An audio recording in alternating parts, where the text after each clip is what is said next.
Praise the Lord. ஆண்டவராகிய இயேசு கிறிஸ்துவின் நாமத்தினாலே உங்கள் யாவருக்கும் என் அன்பின் வாழ்த்துக்களை தெரிவித்துக் கொள்கிறேன்.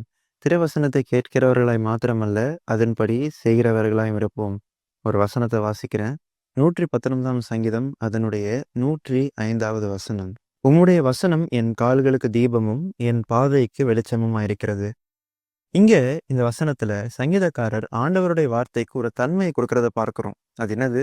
ஆண்டவருடைய வசனத்தை இந்த சங்கீதக்காரர் தீபம் என்று அழைக்கிறார், வெளிச்சம் என்று அழைக்கிறார். நம்ம எல்லாருமே நம்முடைய அன்றாட வாழ்க்கையில அநேக வெளிச்சங்களை பார்க்கிறோம். நம்முடைய வீட்டுல லைட்ஸ் மூலமா அவர்கள் வெளிச்சத்தை பார்க்கிறோம். தெருக்கள்ல வாகனத்தின் மூலமாக, தெரு விளக்கின் மூலமாக வருகிற வெளிச்சத்தை பார்க்கிறோம். இன்னும் அநேக வகையான வெளிச்சங்களை பார்க்கிறோம். ஆனா எல்லா வெளிச்சத்தை பார்க்கிறோம், ஆண்டவருடைய வசனமாகிய வெளிச்சம் ரொம்பவே வித்தியாசமானது. ஏன்னா நம்ம அனுதினமும் ஆண்டவரோட நடக்கிறோம்ல, இந்த பாதையில தேவனுக்கு உகந்தது எது, தேவனுக்கு பிரியமான பாதை எது, தேவனுடைய சித்தம் எது என்பதை ஆண்டவருடைய வசனம் தான் நமக்கு காண்பிக்க முடியும். இந்த இருளான உலகத்துல நம்ம இடறி விழாம தொடர்ந்து ஆண்டவர் நியமித்த பாதையில நடக்கிறதற்கு நமக்கு ஒரு விஷயம் ரொம்பவே முக்கியம். அதுதான் என்னன்னு சொல்லி பார்க்கறோம்னா, ஆண்டவருடைய வசனமாகிய வெளிச்சம். ஆண்டவருடைய வசனமாகிய வெளிச்சம் ஒருவருடைய வாழ்க்கையில் இல்லைன்னு சொன்னா, அவர் எதில் நடக்கிறாரு? அவர் இருள்ல தான் நடக்கிறார். யூதாஸ் காரியத்தை எடுத்துப்போமே. யூதாஸ் காரியத் யாருன்னா, ஆண்டவராகிய இயேசு கிறிஸ்துவனுடைய ஒரு சீஷன், அப்போஸ்தலன். யூதாஸ் காரியத்துக்கு என்ன நடக்குது? அவர் நாண்டு கொண்டு சாகிறார் என்பதை பார்க்கிறோம். ஏன் யூதாஸ்க்கு ஆண்டவருடைய வசனம் தெரியாதா? ஆண்டவருடைய வசனத்தை, ஆண்டவருடைய பிரசங்கத்தை யூதாஸ் காரியத்தை நேரிலே கேட்டவர். ஆனாலும் என்ன பண்றாருன்னா, தேவனுக்கு பிரியமற்ற ஒரு காரியத்தை செய்யறார். ஏன்னா யூதாஸ் காரியத்திற்கு ஆண்டவருடைய வசனங்கள் எல்லாம் தெரியும். ஆனா ஆண்டவருடைய வசனத்தை பயன்படுத்த தெரியாது. அதுதான் வித்தியாசம். தேவனுடைய பிள்ளைகளாகிய நம்ம எல்லாருக்குமே அநேக ஆண்டவருடைய வார்த்தை தெரியும். ஆனா இங்க என்ன தெரியுமா பிரச்சனை நடக்குது? நம்ம எல்லாருக்குமே ஆண்டவருடைய வார்த்தை தெரியுது. ஆனா ஆண்டவருடைய வார்த்தையை பயன்படுத்த தெரியல. இங்க இந்த சங்கீதக்காரர் என்ன சொல்றாரு? ஆண்டவரே, உங்க வசனம் தான் என் கால்களுக்கு தீபம்பா, என் பாதைக்கு வெளிச்சம்பான்னு சொல்றாரு. அப்படின்னா இந்த சங்கீதக்காரர் என்ன பண்றாருன்னா, அவர் நடக்கிறதான அந்த பிரயாணத்துல, அவருடைய அன்றாட வாழ்க்கையில அவருக்கு தெரிஞ்ச வசனம் எல்லாவற்றையும் என்ன பண்றாரு? அவர் பயன்படுத்தி கொண்டிருக்கிறாரு. அவருக்கு ஒரு ஒரு ஒரு பயமான சூழ்நிலை வருதா? ஆண்டவருடைய வார்த்தை என்ன பண்றாருன்னா பயன்படுத்துறாரு. ஸோ அவருடைய பயங்கள் விலகி போகிறது. அடுத்து ஒரு மாதிரி பாவம் செய்கிற மாதிரி சூழ்நிலை வருதா? ஆண்டவருடைய வார்த்தையை பயன்படுத்துறாரு. அவர் ஜெயம் கொள்றத பார்க்கிறோம். ஸோ தேவனுடைய பிள்ளைகளாகிய நம்ப ஒரு ஜெயமுள்ள வாழ்க்கையை வாழணும்னா, தேவனுக்கு பிரியமான ஒரு வாழ்க்கையை வாழணும்னா, நமக்கு வசனம் தெரிஞ்சா மட்டும் போதாது, வசனத்தை பயன்படுத்தவும் தெரிஞ்சிருக்கணும். இப்படி வசனத்தை பயன்படுத்த தெரிஞ்ச ஒருத்தரை நம்ம வேதாகமத்துல இருந்து பார்ப்போம். யோசுவா, காலேப் இவர்கள் 2 பேருமே நம்ம எல்லாருக்குமே தெரிஞ்சவங்க. இஸ்ரவேலர்ல 12 கோத்திரத்துல 12 பேரை தெரிந்தெடுத்து வேவு பார்க்கறதுக்காக அனுப்பி விடுறாங்க. அப்ப வேவு பார்த்து வந்துட்ட பிற்பாடு 10 பேர் என்ன பண்றாங்கன்னா, அந்த தேசம் ரொம்பவே பயங்கரமான தேசம். அங்க ராட்சசர்லாம் இருக்கிறாங்க.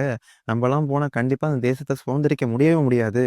அப்படின்ட்டு எல்லாருமே என்ன பண்றாங்கன்னா, ரொம்பவே அவநம்பிக்கையான வார்த்தைகளை பேசி கொண்டிருக்கிறத பார்க்கிறோம். ஆனா இங்க யோசுவா, காலேப் மட்டும் என்ன தெரியுமா சொல்றாங்க? என்ன சொல்றாங்கன்னா, இல்ல, அது ரொம்ப நல்ல தேசம். கர்த்தர் நம்ம மேல பிரியமா இருந்தா அந்த தேசத்தை நம்ம என்ன பண்ணலாம்? எளிதாக சுதந்திரித்துக் கொள்ளலாம்னு சொல்றாங்க. எதனால இந்த 10 பேர் வித்தியாசமா சொன்னாங்க? இந்த 2 பேர் வித்தியாசமா சொல்றாங்க?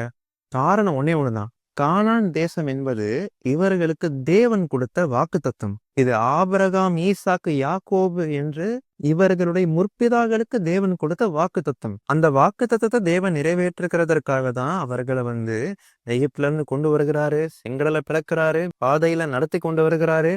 ஆண்டவர் மன்னாவை பொழிகிறாரு. ஆண்டவர் ராஜ்யங்களை இவர்களுக்காக மேற்கொண்டு இவர்களுக்கு ஒரு திறந்த வாசலை கட்டளையிட்டு அவர்கள் நடத்தி கொண்டு போயிட்டு இருக்கிறார். இதெல்லாம் என்ன காண்பிக்குது? வாக்கு பண்ணினவர் அதை நிறைவேற்ற வல்லவர் என்பதை காண்பிக்குது. ஆனா இப்ப என்ன தெரியுமா நடக்குது? என்ன நடக்குதுன்னா, வாக்கு தத்தம் ஒரு சைட்ல இருக்குது. ஆனா அவர்கள் இருக்கிறதான சூழ்நிலை என்ற இன்னொரு காரியம் அவர்கள் கண்களுக்கு முன்பா காணப்படுது. இப்போ இந்த 10 பேர் என்ன பண்ணிடுறாங்க? வாக்கு தத்தத்தை பயன்படுத்தாம கொள்ளாம சூழ்நிலை பார்த்து பயந்து கொண்டிருக்கிறாங்க. ஆனா இந்த 2 பேர் யோசுவா, காலேப் என்ன தெரியுமா பண்றாங்க? சூழ்நிலையை ஓரம் வச்சுட்டு ஆண்டவருடைய வார்த்தைய பயன்படுத்த தொடங்குறாங்க.